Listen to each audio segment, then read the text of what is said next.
Hi friends, welcome to Prasanna Prasad blogs. ఏంటి apple చూపిస్తున్నా అనుకుంటున్నారా? ఏం లేదండి, ఒక చిన్న విషయం మీకు తెలియజేద్దామని చెప్పి ఈ వీడియో చేస్తున్నాను. ఏంటి అంటే నిన్న నైట్ వాన పడుతుంది. ఆ టైంలో నేను జెప్టో ఆర్డర్ పెట్టాను. యాక్చువల్గా నేను 4 యాపిల్స్ ఆర్డర్ పెట్టాను, బట్ నాకు చూడండి 3 యాపిల్సే వచ్చాయి.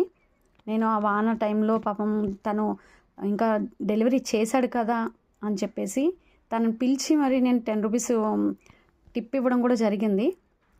తర్వాత నేను చూసేటప్పటికి మీరే చూడండి ఒకసారి. ఇదిగోండి, ఇలా కవర్ ఓపెన్ ఉంది. కవర్ సీల్ ఓపెన్ చేసి ఒక యాపిల్ తీసుకొని ఉన్నారు.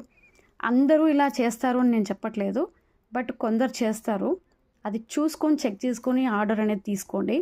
ఎందుకంటే ఇప్పుడు నేను మంచి పర్సన్, పాపం వాన్లో తడిచి వచ్చాడు కదా అని నేను ఇచ్చిన 10 రూపీసే ఉండొచ్చు, బట్ నాలాగా 10 రూపీస్ ఎంతోమంది ఇస్తూ ఉంటారు.